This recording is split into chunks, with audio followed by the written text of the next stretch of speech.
नमस्कार, नया सवेरा में आपका स्वागत है। मैं हूं अमन कुमार।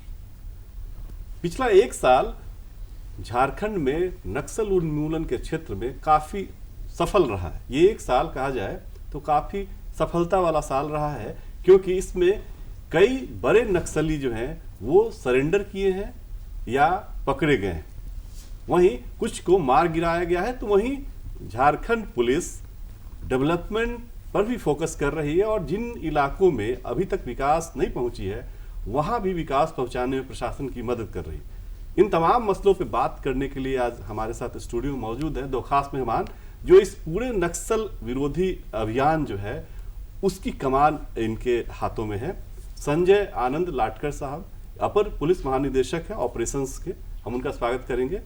और हमारे दूसरे गेस्ट अनूप बिरथरे हैं, डीआईजी एसटीएफ और स्पेशल ब्रांच के, हम दोनों का स्वागत करेंगे। और चर्चा की शुरुआत हम लाटकर साहब से करेंगे।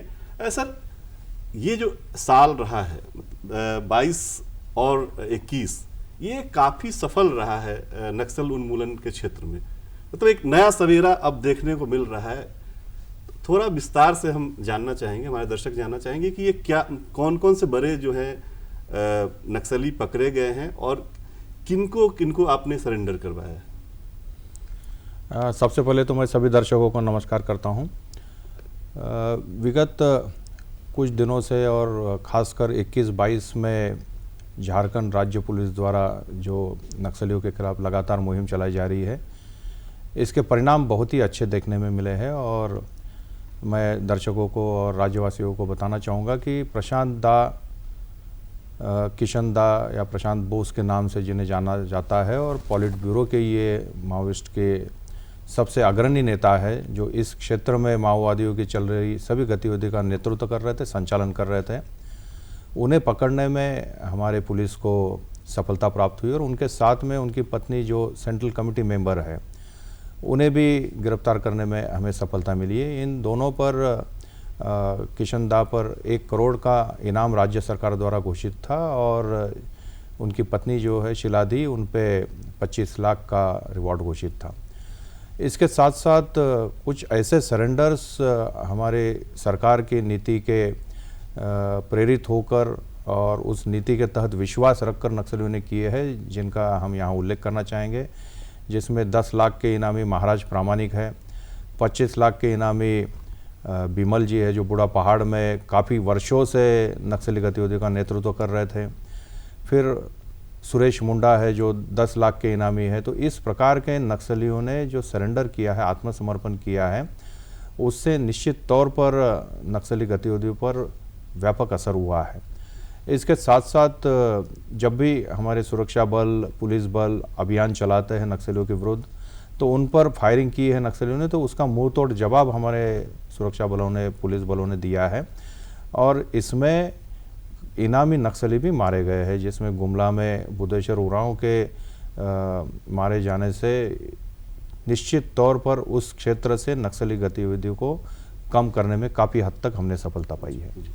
अनूप साहब, एक चीज़ मैं जानना चाहता हूँ कि जो टॉप जो लीडर्स थे झारखंड में, वो या तो सरेंडर कर रहे हैं, नहीं तो आप लोग उनको पकड़ रहे हैं। कुछ लोगों का आप लोगों ने इनकाउंटर भी किया। तो इसका क्या प्रभाव पड़ रहा है पूरे इस मूवमेंट पे? क्या प्रभाव पड़ रहा है? देखिए, हम लोगों की जो नीति है माओइस्ट के खिलाफ में झारखंड में, वो 3-4 एक्चुअली पिलर्स पर आधारित है। हम लोग एक्चुअली जो सफलता 2021 और 22 में मिली है, उसमें हम लोगों ने एक स्ट्रेटजी बनाई थी जिसमें 3-4 मुख्य बिंदु हैं।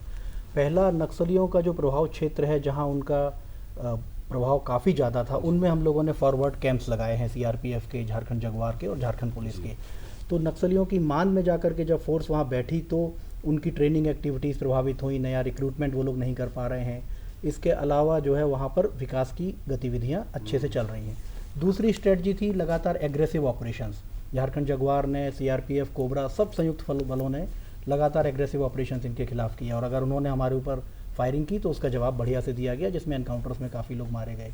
तीसरा पहलू जो सरेंडर नीति का है, जिसके बारे में एडीजी सर ने भी बताया आपको डिटेल से, बहुत ही प्रभावी सरेंडर पॉलिसी है झारखंड की। राज्य में, पूरी कंट्री में अगर देखा जाए तो सबसे बेहतर नीतियों में से एक है, उसके कारण से लोग आ रहे हैं। चौथा, हम लोगों का एक कदम था कि इनके आर्थिक स्रोतों को चोक कर देना। अगर देखा जाए पिछले 5-6 सालों में झारखंड पुलिस ने 10 करोड़ से ज़्यादा की संपत्ति नक्सलियों की सीज की है। इससे एक मैसेज इनके बीच में गया कि अगर हम जंगलों में रह करके बहुत टफ लाइफ जी करके भी अगर पैसा इकट्ठा करेंगे भी तो अल्टीमेटली पुलिस उसको जब्त कर ले रही है। उसके कारण भी ये लोग सरेंडर कर किए हैं। दूसरा जो आपने पूछा कि सरेंडर से नेताओं के पकड़े जाने से, मारे जाने से या सरेंडर से क्या प्रभाव पड़ा है, बहुत ही अहम सवाल है ये। बेसिकली हम लोगों ने जब लीडरशिप को टारगेट किया, जैसा कि डिस्कशन में सर ने भी बताया, टॉप लीडर्स के नाम, चाहे politburo member Prashant Bose हों, उनकी पत्नी Sheela Marandi central committee member, Budheshwar Oraon जो रीजनल कमेटी मेंबर था 15 लाख का, जो 15 जुलाई 2021 को मारा गया, महाराज प्रमाणिक जोनल कमांडर का सरेंडर हो, या अभी सुरेश मुंडा जो कोल्हान के घने जंगलों से सरेंडर किया हमारे पास में। तो बड़ी लीडरशिप जाने से क्या फ़र्क आ रहा है कि नीचे के जो काडर हैं उनका मनोबल गिर रहा है, वो लोग सरेंडर की तरफ में आगे बढ़ रहे हैं, उनके अंदर लड़ने की कोई भी जो है स्पिरिट अब बची नहीं है। वो ये देख रहे हैं कि 20-20 साल से जो लीडर्स जंगलों में हमारे साथ थे, जो हमको माओइज़्म का पाठ पढ़ाते थे, जो हमको मोटिवेट करते थे, वो सब जा कर के सरेंडर कर रहे हैं या पुलिस उनको पकड़ ले रही है। तो नीचे काडर में लीडरशिप का अभाव हो रहा है और नए रिक्रूट्स इनको नहीं मिल रहे हैं। विचारधारा जब टूट रही है तो एक आपराधिक प्रवृत्ति बढ़ रही है, उससे जो है और जो है असंतोष ग्रामीणों के बीच में आ रहा है। ये लोग एक तरह से लेवी कलेक्शन करने वाले एक आपराधिक गिरोह के रूप में तब्दील हो रहे हैं। तो इसलिए बड़ी लीडरशिप को टारगेट करने से ये नेतृत्व विहीन होते चले जा रहे हैं और इसका फायदा हमको हाल के दिनों में दिख रहा है। सर, इस माहौल में सरेंडर पॉलिसी जो है, जिसकी बात बिरथरे साहब भी कर रहे थे कि वो देश का सबसे बेहतरीन सरेंडर पॉलिसी में से एक है, कुछ जो फीचर्स हैं उसके वो मैं जानना चाहूँगा। देखिए, निश्चित तौर पर हमारे राज्य की जो नीति है उसके तहत जो रिवॉर्ड्स अनाउंस हुए हैं वह पूरे देश में सबसे ज़्यादा रिवॉर्ड्स है, अमाउंट अगर देखी जाए, उसकी राशि देखी जाए तो। और उसके साथ साथ हाल फिलहाल में इस हमारे नीति में जो परिवर्तन हुआ है, जिसका मैं उल्लेख करना चाहूँगा कि सरकार के नीति पर भरोसा रखते हुए जो नक्सली आत्मसमर्पण करते हैं उन्हें खुले जेल में, ओपन जेल में रखने का प्रावधान किया गया है। और इसका बहुत ही अच्छा असर हुआ है कि पूर्व में जब नक्सली समर्पण करते थे तो उनके खिलाफ जो केसेस है उस केसेस को उनको लड़ना होता था और उसके लिए सरकार द्वारा जो उन्हें सहायता दी जाती है, वकील की लीगल सहायता मिलती है, लेकिन उन्हें ओपन जेल में रखने में काफ़ी दिक्कतें आती थी, कठिनाई आती थी। तो हाल फिलहाल में ये जो परिवर्तन हुआ है उसके तहत अब नक्सली ओपन जेल में रखे जा सकते हैं। उसके साथ साथ उन्हें उनके पुनर्वास पे, उनके बच्चों के शिक्षा पे, उनको अगर रहना है उनके परिवार को तो ज़मीन देने का प्रबंध, जो अनाउंस की हुई राशि है उन पे इनाम के तौर पर, वह राशि उनको तुरंत उपलब्ध करा दिया जाना, चेक द्वारा उन्हें दिया जाता है। तो इस प्रकार से कई अच्छे प्रावधान हमारे सरेंडर नीति में है और निश्चित तौर पर इन प्रावधानों का बहुत अच्छा इम्पैक्ट हमें देखने को मिल रहा है। और मैं फिर से इसमें विशेष उल्लेख इस नीति का करूंगा कि जिसके तहत उन्हें ओपन जेल में रखा जाता है। ये निश्चित तौर पर नक्सलियों के लिए एक बहुत ही लुभावना ऐसा कदम है सरकार का, जिसके तहत मुझे लगता है कि ज़्यादा से ज़्यादा नक्सलियों को आगे आकर सरेंडर करना होगा। क्योंकि नक्सली देखते हैं तो इनकी जो टॉप लीडरशिप है अधिकांश झारखंड के रहने वाले नहीं है। इसमें आप देखेंगे कि प्रशांत दा झारखंड के, किशन दा और प्रशांत बोस झारखंड के रहने वाले नहीं हैं। अभी हाल फिलहाल में असम से जो पकड़ा, जिसमें झारखंड पुलिस का काफ़ी योगदान रहा है कंचन दा को गिरफ्तार करवाने में, तो वह भी बाहरी राज्य के हैं। या बिहार में अभी पकड़े गए भिखारी जी उर्फ मिथिलेश मेहता है, वे भी झारखंड के रहने वाले नहीं हैं। 2 साल पहले सरेंडर किए तेलंगाना में सुधाकरन, ये भी झारखंड के रहने वाले नहीं थे। तो ऐसे कई नक्सली नेता हैं जो झारखंड के रहने वाले नहीं है। तो झारखंड के जो वासी इस विचारधारा की ओर दिग्भ्रमित होकर गए हैं, तो उन्हें हम आह्वान करते हैं कि राज्य सरकार की सरेंडर नीति का आप पूरा लाभ उठाएं और सरेंडर करें। मतलब बाहरी जो नक्सली है वहाँ के यहाँ चारागाह बनाए हुए थे, अब जो है वो लोग, जो स्थानीय लोग जग रहे हैं और अपने लोगों को सरेंडर करवा रहे हैं, उसका लाभ भी ले रहे हैं। सर, एक इसी में एक बड़ा महत्वपूर्ण सवाल मैं लगातार देख रहा था, आप लोग जब ब्रीफिंग करते हैं तो, कि जो भी बड़े सरेंडर हुए हैं उसमें देख रहे हैं महिलाओं का बड़ा महत्वपूर्ण योगदान, उनके परिवार वालों का, उनकी पत्नी, उनकी माँ, उनकी प्रेमिका, मतलब वो लोग बेहतर जीवन चाह रही हैं। तो ऐसे जो नक्सली हैं, मतलब इसका इम्पैक्ट जो है और भी आने वाले दिनों में मुझे लगता है कि मिलेगा, क्योंकि आधी आबादी की तरफ से विरोध होने लगा है। आप ये देखिए बहुत ही महत्वपूर्ण बिंदु जी, आपने जी। पकड़ा है जो हाल फिलहाल में सरेंडर्स पिछले 1 साल में हुए हैं। ये बहुत बड़ी एक सच्चाई है कि जो माओवादी 10 साल 20 साल से 15 सालों से अपने घरों को छोड़ करके अपनी माता पिता बहन पत्नी बच्चों को छोड़ करके बाहर जंगलों में हैं और एक ऐसी आइडियोलॉजी जो बिल्कुल ही अप्रासंगिक हो चुकी है, इररेलेवेंट हो चुकी है, उसके लिए लग करके और जंगलों में घूम रहे हैं। उनके घरों में जो पीछे माताएं बहनें और पत्नियां हैं, उन लोगों ने ज़रूर इनको लाने के लिए प्रयास जी। किए, क्योंकि कोई भी जो महिला होगी वो ज़रूर चाहेगी कि उनके घर का कोई व्यक्ति अगर गया है तो वो ना मारा जाए और ना उसको एक कठिन जीवन वहाँ पर जीना पड़े जो राह भटक करके वो कर रहे हैं। तो हम लोगों ने ये स्ट्रेटजी के तहत हम लोगों ने ये किया कि उनके परिवार के पास हमेशा जो है लोग जाते रहे, जिला पुलिस भी जो हमारे और भी जो पदाधिकारी कर्मी हैं लगातार उनके साथ मिलना, उनके साथ अच्छा व्यवहार करना। झारखंड पुलिस की एक बहुत बड़ी खूबी ये रही है पिछले सालों में कि कभी भी उनके परिवार के साथ दुर्व्यवहार नहीं किया गया। फैमिली के साथ अच्छे से जाकर के बात की गई, उनको मोटिवेट किया गया, उनके माता पिता को, पत्नी को, प्रेमिका इत्यादि को, जो भी हैं बहनें हैं, कि वो लोग लाएं और उन लोगों ने योगदान दिया। जैसे महाराज प्रमाणी का सरेंडर है, वो उनकी पत्नी का बहुत महत्वपूर्ण उसमें योगदान रहा। इसके अलावा अभी जो सुरेश मुंडा आए हैं तो उन्होंने अपने इंटरव्यू में भी आपको प्रेस मीडिया के समक्ष भी उन्होंने बताया कि उनकी एक बेटी है, उनकी पत्नी की मृत्यु काफ़ी पहले हो चुकी है, उनकी एक बेटी है जो अब जो है अकेली रह करके पढ़ रही थी, तो उसने भी उनको मोटिवेट किया कि कहीं ना कहीं वापस आएँ। तो ये चीज़ें उनको आकृष्ट करती हैं कि वो भी चाहते हैं आखिर की जंगल का जीवन छोड़ के और अपने परिवार के साथ सामान्य जीवन बिता सकें। तो ये महिलाओं का बहुत बड़ा रोल है। ये मतलब एक तरह से धोखा ही है उनके साथ कि बेहतरीन जीवन का सपना दिखा के उनसे मतलब गलत काम करवाया जाता है और न परिवार के रह जाते हैं न समाज के रह जाते हैं। जी सर, इन्होंने बताया कि लगातार पुलिस जो है उन लोगों के टच में रहती है। आप झारखंड जोन में सीआरपीएफ के आईजी भी रहे हैं, तो सुरक्षा बल जो है उनका भी बड़ा योगदान है इसमें, उनके योगदान को हम मतलब नहीं छोड़ सकते। लगातार जो आपके सीएसआर के जो काम होते हैं वो भी लगातार चल रहे हैं। तो अभी कितने जिलों में ऐसा है कि आपके जो सीआरपीएफ और जिला पुलिस बल के लोग हैं वो जा रहे हैं, लोगों से मिल रहे हैं और जो भी उनकी दिक्कतों का जो है समाधान कर रहे हैं? देखिए, राज्य में हमारे केंद्रीय अर्धसैनिक बल यहाँ पर तैनात है, जिसमें सीआरपीएफ है, एसएसबी है, जिनके साथ राज्य पुलिस लगातार निरंतर अभियान चला रही है। और इस अभियान का मानवीय पहलू हम ये देखते हैं कि हम जनता के साथ जुड़ना चाहते हैं। सिविक एक्शन प्रोग्राम या हमारी कम्युनिटी पुलिसिंग है, इसके तहत हमारी सभी फोर्सेस, चाहे वो केंद्र सरकार के बल हो चाहे वो राज्य सरकार के बल हो, सुदूर इलाके में चाहे सोलर एनर्जी हो या लाइब्रेरीज़ का क्रिएशन हो, हमने करीब 200 लाइब्रेरीज़ हमारे सुरक्षा बलों ने, पुलिस बलों ने सुदूर इलाकों में बनाई है, स्कूलों में, जिसमें सभी प्रकार की किताबें उनके लिए उपलब्ध है, जिसमें लाइट्स की व्यवस्था है, फर्नीचर की व्यवस्था है।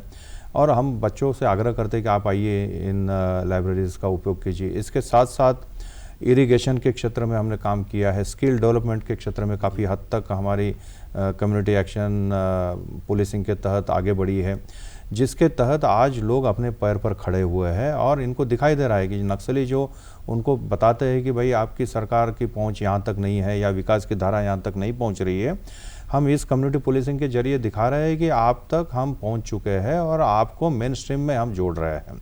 तो नक्सलियों की जो ये कहना है या उनको बरगलाना है, अब इस पर जनता विश्वास नहीं रख रही है। और सबसे ज़्यादा महत्वपूर्ण बात हमारे लिए यही है कि अब जनता का उनसे विश्वास टूट चुका है और जनता हमारे साथ जुड़ गई है।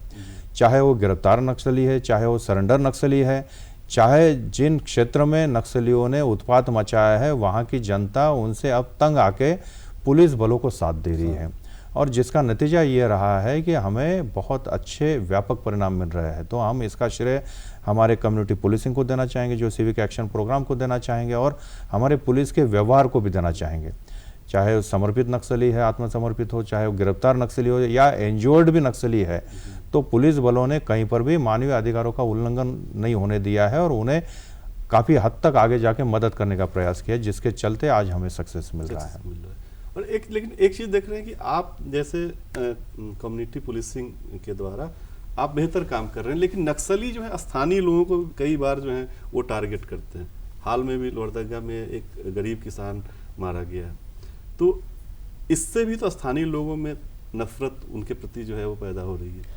बिल्कुल सही बात है। एक्चुअली इन लोगों की जो माओइस्ट का जो संगठन को कमज़ोर होने का विचारधारात्मक रूप से और जो ग्राउंड सपोर्ट उनको जो मिलता था आमजनों का आज से 20 साल पहले, वो कम होने में इसकी बहुत महत्वपूर्ण भूमिका है। एक्चुअली इन्होंने जो लगातार ग्रामीण क्षेत्रों में सड़क का निर्माण नहीं होने दिया, इन्होंने पुल पुलिया के निर्माण के समय में जो मशीनरी थी उसमें आग लगाई, दर्जनों से ज़्यादा ऐसे स्कूल्स हैं जो पिछले 15-20 साल में इन्होंने उड़ा दिए, जिनमें गरीब बच्चे, हमारे झारखंड के जो बच्चे थे वो पढ़ते थे, उनको इन्होंने ब्लास्ट करके उड़ाया। आखिर उस स्कूल को ब्लास्ट करने से किसका नुकसान है? वो तो बिल्कुल सुदूरवर्ती क्षेत्र में जंगल में रहने वाले हमारे जो बच्चे हैं उनका नुकसान है। इसके अलावा इन्होंने हाल के दिनों में 2 साल में लोहरदगा, गुमला और अन्य क्षेत्रों में प्रेशर आईडीज़ इन्होंने बिछाए सुरक्षा बलों के विरुद्ध और ग्रामीणों के विरुद्ध, जंगलों में जहाँ इनको रहना था। उसकी चपेट में आने से जहां एक और सुरक्षाकर्मी घायल हुए, वहीं लास्ट 2 ईयर्स में 1 दर्जन से अधिक ग्रामीणों की मौत हुई है या वो घायल हुए हैं। उनका मवेशी का चरना भी मुश्किल हो गया है। जब वो जंगल में लकड़ी काटने के लिए जो उनका अपना अधिकार है और जंगल में अपने जानवरों को लेकर के जाते हैं तो प्रेशर आईडी की चपेट में आ जाते हैं। इन सब चीज़ों ने विकास में बाधक बने, रोडें नहीं बनने दे रहे हैं, जो ऑलरेडी ब्रिज है उसको उड़ा रहे हैं, स्कूल्स को उड़ा रहे हैं। इसके कारण से ये एक्सपोज हो गए। हमारे यहाँ की जो जनता है वो ये समझ गई कि बेसिकली जो है ये विकास विरोधी यही है और इनके रहने से हमारा नुकसान है। इसका फ़ायदा हमको हाल फिलहाल के दिनों में मिला। हाल फिलहाल के दिनों में लोहरदगा में जो एक बड़ी सफलता मिली, जिसमें 30 से ज़्यादा हथियार मिले हैं, हज़ारों की संख्या में गोलियां और दर्जन भर से ज़्यादा नक्सली पकड़े गए हैं। उस दौरान एक एक्सीलेंट चीज़ जो हम लोगों को देखने को मिली, और उसके पहले के अभियानों में भी, कि ग्रामीण जो कि पहले इनके प्रभाव में आकर के या इनसे डर करके इन्फॉर्मेशन नहीं देते थे, अब इनसे इतने प्रताड़ित हो चुके हैं कि वो खुद सुरक्षा वालों के सहयोग के लिए बताते हैं। वो खुद बताते हैं कि ये आकर के हमको परेशान कर रहे हैं, ज़बरदस्ती अनाज मांग रहे हैं या यहाँ छुपे हुए हैं। तो ये एक जो परिवर्तन है, जनता अगर एक तरफ सरकार के साथ, प्रशासन और पुलिस के साथ जब आई तो ये अपने आप कमज़ोर हो गए। कमज़ोर सर, ये जो कमज़ोर हो रहे हैं तो इसका क्या इम्पैक्ट है? जो पिछले साल के मुकाबले जो नक्सल प्रभावित जो ज़िले हैं उनकी संख्या में कमी आई है, या आने वाले समय में उनका जो है वर्चस्व खत्म होने वाला है कई जिलों में, या अपडेट क्या है उसके बारे में? निश्चित तौर पर हम ये कहना चाहेंगे कि नक्सल घटनाओं में भारी कमी आई है और कई ज़िले ऐसे हैं कि अब जिसमें ना के बराबर नक्सली घटनाएं दिखी जा रही है और कुछ सीमित इलाके तक अब नक्सलियों का प्रेजेंस बचा है। आने वाले दिनों में हमें पूरा विश्वास है कि यहाँ हम नक्सलियों से पूरे राज्य को मुक्त कराने में सफल होंगे और धीरे धीरे इन अफेक्टेड जिलों की संख्या भी कम हो रही है। भारत सरकार द्वारा जो जिले घोषित किए जाते हैं तो निश्चित तौर पर इसमें कमी आ रही है और ये देखा जा रहा है कि पुलिस की पहुंच, विकास प्रशासन की पहुंच सुदूर इलाकों में पहुंच रही। आकांक्षी जिलों का जो कॉन्सेप्ट आया है उसमें कई नक्सली जिले उसमें है, तो वहाँ जो विकास योजनाओं का जो क्रियान्वयन है उसमें आप लोग क्या सहयोग दे रहे हैं? इसमें देखिए 2 तरीके का सहयोग होता है। पहला तो जैसा सर ने बताया कि हम लोगों के यहाँ की लगातार संख्या जो घट रही है, इसमें अगर आंकड़ों में देखें तो पहले एक समय में झारखंड के 24 जिलों में प्रभाव हुआ करता था। बाद में 21 जिले थे जो कि नक्सल प्रभावित उसमें लिस्ट में आते थे, SRE की लिस्ट में। उसके बाद वो जिले घट के 19 हुए। उसके बाद लास्ट ईयर 3 जिले भी उसमें से निकाल दिए गए, जिसमें सिमडेगा, पाकुड़ और रामगढ़ शामिल हैं। तो अभी संख्या 16 है जो प्रभावित। इन 16 में से भी 12 जिले ऐसे हैं जिनमें नगण्य है, बहुत ही कम घटनाएं हैं, 3-4 जिलों में ही घटनाएं हैं। तो हम लोगों की लिस्ट 24 से घट के ऑलरेडी 16 आ चुकी है। तो इस तरीके से संख्या कम हो रही है इनके प्रभाव क्षेत्र की और नक्सली प्रभावित जिलों की। और जहाँ तक उसकी बात है जो आकांक्षी जिले में, तो आकांक्षी जिलों में जो एक्स्ट्रा पैसा जो दिया जा रहा है, चाहे वो केंद्र सरकार के द्वारा और हमारी राज्य सरकार के द्वारा, उससे विकास की योजनाएं हो रही हैं। दूसरा है कि गवर्नमेंट की मॉनिटरिंग राज्य सरकार की इनमें बेहतर है। लगातार उसमें DCs हैं, उनको बताया जाता है कि नई योजनाएं खासतौर पर सुदूर जंगल पहाड़ के क्षेत्र में लें जहां नक्सलियों का प्रभाव है, क्योंकि वहां जब रोडें बन जाएंगी, स्कूल्स बन जाएंगे, ब्रिज बन जाएंगे तो अपने आप जो है लोग मुख्य धारा में जुड़ जाएंगे, ग्रामीणों को भी रोजगार का साधन हो जाएगा। एक इसमें इम्पोर्टेंट कंपोनेंट है SCA का, स्पेशल सेंट्रल असिस्टेंस है, जो कि हमारे यहाँ के कुछ ज़िले हैं जिनमें 20 करोड़ रुपये प्रतिवर्ष उनमें दिया जा रहा है। उस पैसे को खर्च करने के लिए एक कमेटी है जिसमें उपायुक्त होते हैं, पुलिस अधीक्षक और DFO।